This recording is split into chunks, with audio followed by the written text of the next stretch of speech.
Dame Olivia, who lost her battle with breast cancer on Monday aged 73, adored being handed the highest honor in the land on the Queen's request. She felt empowered that her award was as much about her philanthropic work and charity efforts as her astonishing career. Dame Olivia was looking forward to accepting her damehood from the Queen in Balmoral in 2020, but the pandemic scuppered that planned ceremony. She used the spotlight to help with the Olivia Newton-John Foundation, ONJF, aimed at funding research into kinder therapies to cure cancer. Laughing about the damehood months before she died, the singer admitted, "I always sing the song, 'There Ain't Nothin' Like a Dame' when I hear that title. Dame is such an incredible honor and I still cannot believe it happened. I received an email from the Queen's people saying they would like to give me this honor. I was absolutely thrilled. She was always so upbeat and positive," a Californian friend of Dame Olivia said. Olivia was so deeply touched at that honor from the Queen, it meant the world to her. And she would play around all the time when talking to us or friends, singing that South Pacific song. She was just so upbeat, positive and in great spirits. Her amazing voice always came out when she sang. She was such a natural. She barely ever mentioned cancer at all, it was like she was in denial, simply focused on living life rather than worrying about the alternative. Her view was there is so much to be done, that her medical issues were not an issue. In fact, it was always about helping others that are going through their fights. Olivia was a remarkable inspiration, who appreciated every moment. Dame Olivia will receive a state funeral in Australia on the orders of Victoria Premier Daniel Andrews.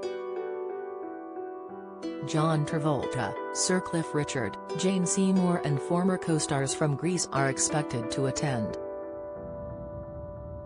She is said to have bonded with both the Queen and Diana, Princess of Wales, when they met, and the royal family will reportedly send a wreath and a card from Her Majesty. The friend said Cambridge-born Olivia always felt a huge connection to the UK and had love for the royalty, despite growing up in Australia.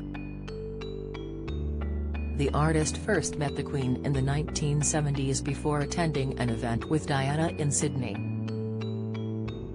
She was awarded an OBE by Her Majesty in 1979, a year after Grease's release had turned her into one of the world's biggest stars.